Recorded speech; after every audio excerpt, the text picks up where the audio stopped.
இன்றைக்கு ஒரு நாள் டிசம்பர் 6, ஒரு பள்ளிவாசல் இடிக்கப்பட்ட ஒரு தினம். இன்றைய தினம் அது இடிக்கப்பட்டிருக்கிறது என்றால் சாதாரணமான பள்ளிவாசல் அல்ல, பழமை வாய்ந்த ஒரு பள்ளிவாசல். இப்ப இந்த பள்ளிவாசல் என்ற வார்த்தையை அறிமுகப்படுத்துவது அல்லது இறைவனுடைய ஆலயத்தை பற்றி அறிந்து கொள்வது நாம் எல்லாரும் அறிந்து கொள்ள வேண்டும் என்பதற்காக இந்த தலைப்பு. ஏன் இந்த தலைப்பு எடுப்பதற்கான நோக்கம் என்னவென்று சொன்னால், பொதுவாக பள்ளிவாசல் என்பது நாமெல்லாம் கட்டி கொண்டிருக்கிறோம். நாமெல்லாம் கையில் என்ன செய்வோம், பொருளாதாரத்தை போட்டு யாரோ ஒரு மனிதர் மூலியமா என்ன செய்வோம், கட்டி கொண்டு வருகிறோம். நாம் அமைத்திருக்கக்கூடிய பள்ளிவாசலும் அப்படித்தான். ஆனால் உண்மையில் பள்ளிவாசல்கள் யார் கட்டினார்கள் என்ற வரலாறு தெரியாத சமூகமாக இன்றைக்கு இருக்கிறோம். இந்த உலகத்திலே பாருங்கள், அல்லாஹு தஆலா முதலாக ஆதம் அலைஹிஸ்ஸலாம் அவர்களை என்ன செய்கிறான், உலகத்திற்கு அனுப்புகிறார். உலகத்தில் எல்லாம் படைக்கப்பட்டான். படைச்சிட்டு ஆதம் அலைஹிஸ்ஸலாம் அவர்களை உலகத்தில் அனுப்புற உடனே உலகத்திலேயே முதலாக கட்டப்பட்ட கட்டடம் என்றால் வாழ்வதற்கான கட்டடம் அல்ல, உலகத்திலேயே முதலாக கட்டப்பட்ட ஒரு கட்டடம் இருக்கும் என்று சொன்னால் அது அல்லாஹ்வுடைய ஆலயம், காபா, மஸ்ஜிதுல் ஹரம். இது யார் கட்டது? ஒரு நபி கட்டினார். உலகத்தினுடைய தந்தை ஆதம் அலைஹிஸ்ஸலாம் அவர்கள் கட்டினார்கள். உலகத்தில் இன்றைக்கு நாம் கட்டுகிறோம். ஆனால் ரசூலுல்லாஹ்வுடைய காலம் வரைக்கும் பார்த்தீர்கள், பள்ளி வாயில்கள் நபிமார்கள் தான் கட்டுவார்கள் என்பதற்கு வரலாறு சொல்கிறது. நாம் இன்னைக்கு கட்டுகிறோம். ஒரு காலத்தில் நபிமார்கள் தான் கட்டினார்கள். எந்த அளவுக்கு கட்டினார்கள் என்று சொன்னால், ஆதம் அலைஹிஸ்ஸலாம் வரலாற்றை புரட்டி பாருங்கள், இப்ராஹிம் அலைஹிஸ்ஸலாம் வரலாற்றை புரட்டி பாருங்கள், சுலைமான் அலைஹிஸ்ஸலாம் வரலாற்றை பாருங்கள். இவர்கள் எல்லா நபிமார்களும் பள்ளி வாயிலை கட்டி இருக்கிறார்கள், இறைவனுடைய ஆலயத்தை கட்டி இருக்கிறார்கள். உலகத்திலே முதலாக கட்டப்பட்ட ஆலயம் தான் காபா. அதற்கு பிறகு ஒரு பள்ளிவாசல் கட்டப்படுகிறது என்று சொன்னால் சுப்ஹானல்லாஹ், 40 வருடங்கள் கழித்து 40 வருஷம் கழிச்சு உலகத்தில் 2வது பள்ளி ஒன்று அல்லாஹ்வை வணங்குவதற்காக கட்டப்பட்ட பள்ளிவாசல் தான் மஸ்ஜிதுல் அக்ஸா. அந்த பள்ளிவாசல் இன்றைக்கு அதை கைப்பற்றுவதற்காக அந்த மக்களை கொண்டு வந்து கொண்டிருக்கிறார்கள். இது யார் கட்டிய பள்ளிவாசல் என்றால் ஆதம் அலைஹிஸ்ஸலாம் அவர்கள் 2வது கட்டப்பட்ட பள்ளிவாசல், உலகத்தில் 2வது. ஆனால் அந்த பள்ளிவாசலை புதுப்பிச்சதுதான் சுலைமான் அலைஹிஸ்ஸலாம். கட்டியது யாருங்க? ஆதம் அலைஹிஸ்ஸலாம் தான். அதை புதுப்பிச்சது யாரு? பூசா கட்டினது யாருன்னு கேட்டீங்கன்னா சுலைமான் அலைஹிஸ்ஸலாம். அதை என்ன செய்தார்கள்? சிதலம் அடைந்ததை சரிப்படுத்தினார்கள். ஆனால் பொதுவாக இந்த உலகத்திலே ஆலயத்திற்கு பேர் நம்ம பள்ளி கூட போட்டிருப்போம், மஸ்ஜிதுல் அக்ஸா, மஸ்ஜிதுல் அஹத், மஸ்ஜிதுல். இந்த மஸ்ஜித் என்ற வார்த்தை இருக்கிறதே, இந்த வார்த்தைக்கு என்ன அர்த்தம் தெரியுமா சகோதரர்களே? உலகத்திலே பாருங்கள் எந்த அளவுக்கு என்று சொன்னால், மஸ்ஜித் என்ற வார்த்தைக்கு ஒரு அர்த்தம் இருக்கிறது. என்ன அர்த்தம்? பள்ளிவாசல் அர்த்தம். பள்ளிவாசலுக்கு அந்த மஸ்ஜித் என்ற வார்த்தை பயன்படுத்துகிறது. மஸ்ஜித் என்ற அரபி வார்த்தைக்கு சொல்லக்கூடிய, அரபி அறிஞர்கள் சொல்லக்கூடிய அர்த்தம் என்ன தெரியுமா தோழர்களே? சுஜூது செய்யக்கூடிய இடம், ஆலயம் அல்ல. ஆலயத்தை குறிப்பிடல இந்த வார்த்தை.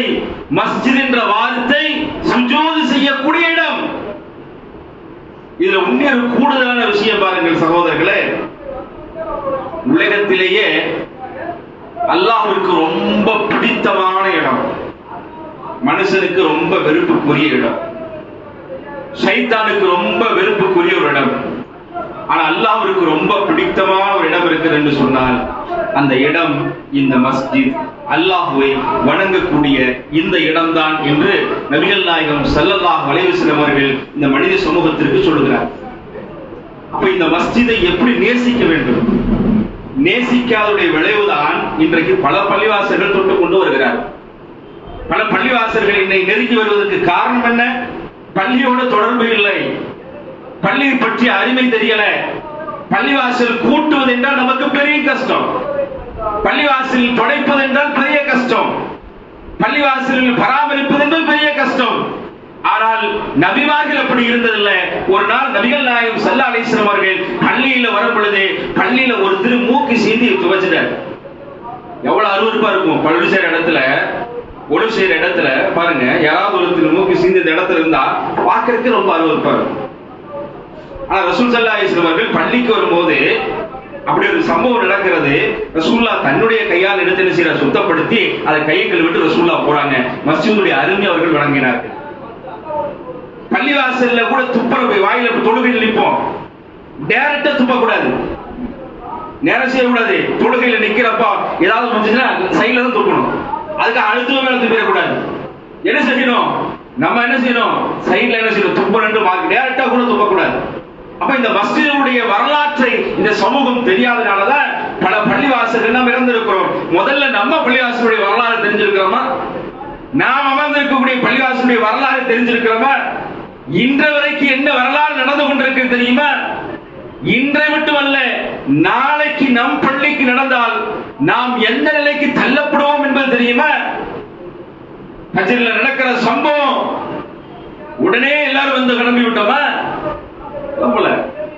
முதல்ல பள்ளிவாசலுடைய வரலாறுகளை தெரிந்தால் மட்டும்தான் அந்த வீட்டு, நம்ம வீடு எப்படி கட்டு, வீடு எப்படி கட்டினீங்க அப்படின்னு கேட்டா என்ன சொல்லுவோம்? ஒரு வரலாறே வச்சிருக்கோம். எப்படி கட்டினது தெரியுங்களா? எவ்வளவு ரூபாய் சேர்த்துனது தெரியுமா? யார் யார் எடுத்தாலும் பிச்சை எடுத்த தெரியுமா? எங்க எல்லாம் கேவலப்பட்ட தெரியுமா என்று வரலாறு இருக்கும்.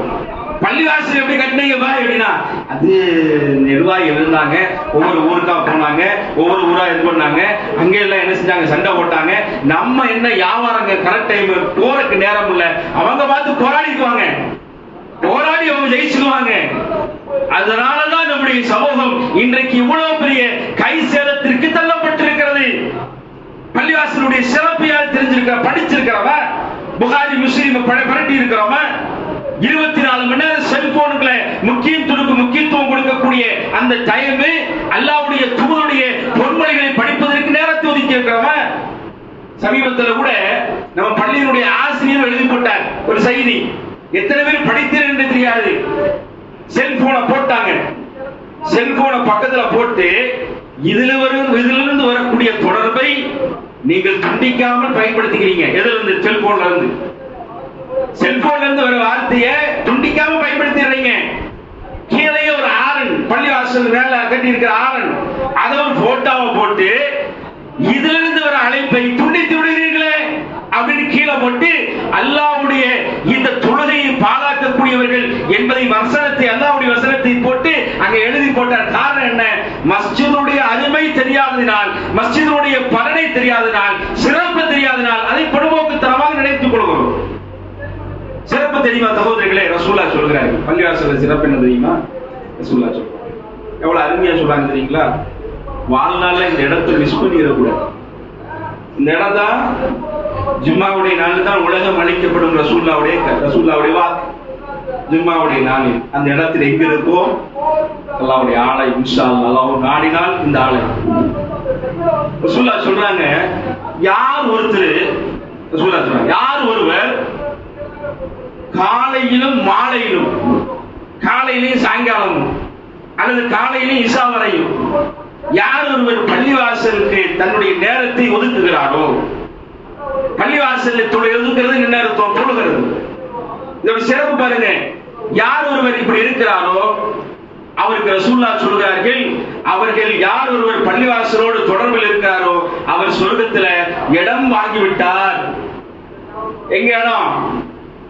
5 ஏக்கரா உலகத்தில் இல்ல, மெட்ராஸ்ல இல்ல, போயஸ் கார்டன் இல்ல, ஆனமலையில முக்கியமான இடம் அல்ல, கோயம்புத்தூர்ல பெசலிட்டியான இடம் அல்ல, உலகத்தில் எங்க இடம் கிடைக்காத ஒரு இடம், சாட்டை வைக்கக்கூடிய இடம் கிடைத்தால் மிகப்பெரிய பாக்கியசாலி நீங்கள் என்று ரசூலுல்லாஹ் சொல்கிறார்கள். அல்லாஹ்வுடைய தூதர் சொல்கிறார்கள், நீங்க பள்ளிவாசல்ல டெய்லியும் சாயந்தரமும் காலையிலயும் வந்து தொடர்பு வச்சுக்கிட்டீங்கன்னா நீங்க சொர்க்கத்தில் இடம் வாங்கி விட்டீர்கள் என்று ரசூல் ஸல்லல்லாஹு அலைஹி வஸல்லம் அவர்கள் சொல்கிறார் என்று சொன்னால் இந்த மஸ்ஜிதுடைய சிறப்பை நாம் விளங்க வேண்டும்.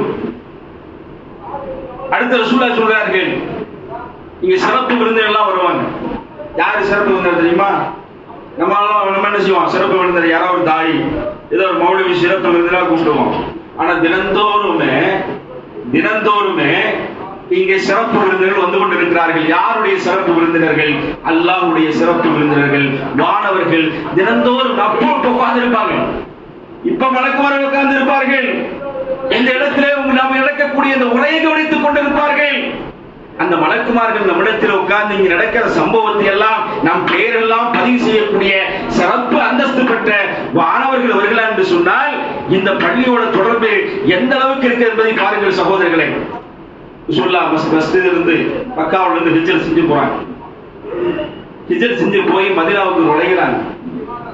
மதீனாவுக்கு அப்படி நுழைகின்ற நேரத்தில் ரசூல் ஸல்லல்லாஹு அலைஹி வஸல்லம் அவர்கள் முதலாக உள்ள நுழைஞ்ச உடனே தனக்கு இருப்பிடத்தை ரசூல்லா தேடல. தான் இருக்கிற இடத்தை ரசூல்லா கேட்கிறாரு, எங்க பள்ளிவாசல்? ரசூல்லா கேட்கிறாரு, எங்க பள்ளிவாசல்? அப்போ பள்ளிவாசல் அமைக்கிற இடத்தை காட்டிட்டாங்க. அந்த இடம் 2 அனாதை சிறுவர்களோட, 2 பேர் அப்பா அம்மா இல்லாத பிள்ளையோட ரசூல்லா பாக்குறாங்க. அந்த அனாதை சிறுவர்கள் 2 பேரும் சொல்றாங்க ரசூல்லாட்ட வந்து, அல்லாஹ்வுடைய தூதரே, இது நாங்க வக்ஃப் செஞ்சோம், கொடுத்தோம் அல்லாஹ்வுடைய பாதை வச்சு வக்ஃப் பண்ணி. அப்படித்தான் இன்னைக்கு நம்முடைய முன்னோர் வக்ஃப் சொத்து. அப்படி வக்ஃப் செய்யப்படுற ரசூல்லா சொல்றாங்க, வேண்டாம், இந்த இடம் எனக்கு வேண்டாம். இந்த இடத்தை நீ கொடுக்கறது, நீ கொடுக்கிறா இருந்தா காசு கொடுத்துற வாங்க. ரசூல்லா கேட்கறாங்க. அந்த சிறுவர் சொல்றாங்க, இல்ல அல்லாஹ்வுடைய வக்ஃப் பண்ணிடுவாங்க, கொடுத்துறோம். ரசூல்லா சொல்றாங்க, நீ காசு கொடுக்கிற, நீ வாங்கிக்கோ. ரசூல்லா சரி. பசங்க அந்த செஞ்சு 2 சிறுவர்களும் சஹாபிகள் 2 பேரும் காசை வாங்கிக்கிறாங்க. ரசூல் ஸல்லல்லாஹு அலைஹி வஸல்லம் அவர்கள் மக்காவிலிருந்து ஹிஜ்ரத் செய்து போகிறப்போ நாட்டை விட்டு தொடர்ந்து போகிறார்கள். அப்புறம் அவர்கள் கையில் வைத்திருந்த சொத்து என்ன தெரியுமா? ஆட்டு மந்தை. ஒரு ஆட்டு கூட்டம் மந்தை வைத்திருந்தார்கள். அந்த ஆட்டு மந்தை ரசூலுல்லாஹ் விட்டுவிட்டு அந்த பொருளாதாரத்தை கையில் வைத்துக் கொண்டு மதீனாவுக்கு செல்கிறார்கள். மதீனாவுக்கு சென்று அல்லாஹ்வுடைய ஆலயத்தை உருவாக்க வேண்டும், வணக்கம் செலுத்துவதற்கு ஒரு இடம் வேண்டும் என்று அல்லாஹ்வுடைய தூதர் ஸல்லல்லாஹு அலைஹி வஸல்லம் அவர்கள் ஒரு இடத்தை கேட்கிறார்கள். அந்த காசுல ரசூலுல்லாஹ்வுடைய சொந்த பணத்தில், ரசூல் ஸல்லல்லாஹு அலைஹி வஸல்லம் ஆட்டு மந்தையுடைய பணத்தில் தனக்காக வைத்துக் கொள்ளவில்லை. அல்லாஹ்வுடைய தூதர்கள் அந்த பொருளாதாரத்தை அந்த அனாதை சிறுவனிடத்தில் கொடுத்துவிட்டு, இது இறைவனுக்கான இடம், இந்த இடத்தில் தான் என்னுடைய வீடு இருக்கிறது, என்னுடைய வீடு. ரசூலுல்லாஹ்வுடைய வீடு பள்ளி வேற இல்ல, நம்முடைய பள்ளி வேற, நம்ம வீடு வேற. அப்படி ரசூலுல்லாஹ்வுடைய வீடு மஸ்ஜித் நபவி வேற இல்ல. ரசூலுல்லாஹ் எங்க அடக்கம் செய்யப்பட்டிருக்கிறார் அல்லாஹ் தீர்மானிப்பான். நாம மௌத்தா போறது எங்க தீர்மானிக்கிறது இல்ல, அல்லாஹ் முடிவு செய்யணும். ரசூலுல்லாஹ் நபிமார்கள் மரணிப்பது என்றால் அல்லாஹ் முடிவு செய்யணும். ஆனா அல்லாஹ் தஆலா எங்க முடிவு செய்திருக்கிறார்? எங்க செஞ்சா? மஸ்ஜித் நபவி. ரசூலுல்லாஹ் அந்த இடத்தை பிடிக்கிறதுக்காக சஹாபாக்கள் போட்ட போராட்டம் தெரியுமா? எங்க அடக்கம் செய்யறது? பள்ளிவாசல்ல அடக்கம் செய்வது சாதாரண விஷயமா? சாதாரண விஷயமா? அல்லாஹ்வுடைய தூதர்கள் மரணித்த பிறகு ஆயிஷா அல்லாஹ்வுடைய பெரிய வீடு அல்ல, பள்ளியை ஒட்டி பள்ளியுடைய வளாகத்துக்குள்ள இருக்குது. பள்ளிக்குள்ள வளாகத்தில் ரசூலுல்லாஹ்வுடைய ஜனாசா அடக்கம் செய்யப்படுகிறது. அபூபக்கர் மரணிக்கிறார். ஆயிஷா அல்லாஹ் தான் பொறுப்பு. ஆயிஷா அல்லாஹ் தான் பொறுப்பு. ஆயிஷா அல்லாஹ் இடத்துல அபூபக்கருடைய தந்தை ஆயிஷா அல்லாஹ் கேட்ட உடனே, தந்தா தானே, அத்தா தானே, இடம் கொடுத்துறாங்க. 2 பேருடைய ஜனாசா. அடுத்த ஒரு இடம் யாருக்கா? சஹாபி பெண்ணுடைய எண்ணம் பாருங்க, பள்ளியில என்னுடைய ஜனாசா இருக்கணும், பள்ளியை ஒட்டி இருக்கணும். நாம அப்படி வைக்க மாட்டோம், நம்மளுடைய சூழ்நிலை அப்படி இல்லை. மௌத்தா போறது கூட பள்ளி வாசல்ல மௌத்தா போறோம்னு நினைக்கிற எத்தனை பேர் இருக்கிறோம்? பிள்ளைகளை பார்த்து, பிள்ளை மனைவி மக்களை பார்த்து மரணிக்கிறோம். ஆனால் சஹாபி பெண்ணுடைய எண்ணம் பாருங்கள், சஹாபாக்களுடைய எண்ணம் பாருங்கள். அபூபக்கர் சித்திக் அல்லாஹ் மரணித்த பிறகு ஆயிஷா அல்லாஹ் முடிவு செய்கிறார்கள், இந்த இடம் எனக்குரியது, நான் இங்கதான் மௌத்தா போகணும், இங்கதான் அடக்கம் செய்யணும். உமர் அல்லாஹ் அவர்கள் கத்தியில ஒருத்தர் கத்தியை குத்தியறான், ரத்த வெள்ளத்தில் இருக்கிறார்கள். உமர் அல்லாஹ்வுக்கு ஆசை. எங்க ஆசை? அல்லாஹ்வுடைய ஆலயத்துல தனக்கு ஒரு இடம். அந்த இடம் யார்கிட்ட கேட்கணும்? ஆயிஷா அல்லாஹ்ட்ட கேட்கணும். எப்படிப்பட்ட நிலை? ரத்தம் போயிட்டு இருக்குது, பால் குடிக்கிறாரு. அந்த பால் குடிக்கும் பொழுது அந்த ரத்தம் அந்த பால் எப்படி வெளியேறுகிறது என்றால், ரத்தமாக வெள்ளையும் சிவப்பும் கலந்ததாக ரத்தம் பீரிட்டு அந்த பீரிட்டு வருகின்ற அந்த காட்சியை யார் பார்க்கிறார்கள்? சஹாபாக்கள் பார்க்கிறார்கள். தன்னுடைய மகனிடத்தில் போய் சொல்கிறார், போய் ஆயிஷாட்ட, மூமியுடைய தாயிட்ட போய் உமர் கேட்டார்னு சொல்லுங்க, ரிக்வெஸ்ட் பண்ணார். எங்க? மரண திருவாயில ரிக்வெஸ்ட். என்ன ரிக்வெஸ்ட்? அல்லாஹ்வுடைய தூதர் அபூபக்கர் அடக்கம் செய்திருக்கிற பக்கத்துல எனக்கு கொஞ்சம் இடம் கொடுக்க சொல்லுங்க. ஆயிஷா அல்லாஹ்ட்ட கேளுங்க. யார் சொன்னார்? கலீஃபா. மரணிக்கிற பொழுது கலீஃபா இந்த உமர் கேட்டார்னு சொன்ன உடனேயே மகன் போய் ஆயிஷா அல்லாஹ்ட்ட உத்தரவு வாங்கி கேட்கிறாங்க, என்னுடைய தந்தையுடைய நிலை, அவர் இங்க அடக்கம் செய்யணும்னு ஆசைப்படுறாரு, பள்ளி ஒட்டி இருக்கணுமாமா, அதுவும் கூட யாரு? ரசூலுல்லாஹ்வும் தன்னுடைய தோழரும் அபூபக்கர் பக்கத்துல. ஆயிஷா அல்லாஹ் சொல்றாங்க, எவ்வளவு பெரிய பெருந்தன்மை பாருங்க. சஹாபி பெருந்தன்மை. ஆயிஷா அல்லாஹ் சொல்றாங்க, என்ன அந்த இடம் எனக்காக வச்சிருந்த இடம், நான் மரணித்து விட்டார் என்றால் அந்த இடத்தில் அடக்கம் செய்ய வேண்டும். பரவாயில்ல, யார் கேட்கிறா? அல்லாஹ்வுடைய தூதருடைய பிரியத்துக்குரிய ஒருவர். சில நேரங்களில் அவருடைய நாவால் அல்லாஹ் பேசியிருக்கிறார் என்ற வார்த்தையை கேட்டிருக்கிறேன். அந்த உமர் கேட்கிறார், அந்த உமருக்கு கொடுக்கிறது எனக்கு என்ன பிரச்சனை, நான் கொடுக்க தயார். அந்த மஸ்ஜிதுடைய உணர்வு சஹாபாக்களுக்கு இருந்தது தோழர்களே. அப்படிப்பட்ட வாக்கியம் பெற்றவர்களாக, மஸ்ஜிதுகளை அலங்கரிக்கக்கூடிய மக்களாக இன்ஷா அல்லாஹ் நாம் உருவாக வேண்டும். அப்படிப்பட்ட பாக்கியசாலியாக அல்லாஹ் தஆலா உங்களையும் மறுமையில் ஜன்னத்தில் பிரதோஷி அடையக்கூடிய மக்களாக அல்லாஹ் உங்களை என்னை ஆக்குவார் கூறி என் முதல் உரை நிறைவு செய்கின்றேன். பாஹிர் தவானா அல்ஹம்துலில்லாஹி ரப்பில் ஆலமீன். அஸ்ஸலாமு அலைக்கும் வரஹ்மத்துல்லாஹி வபரகாத்துஹு.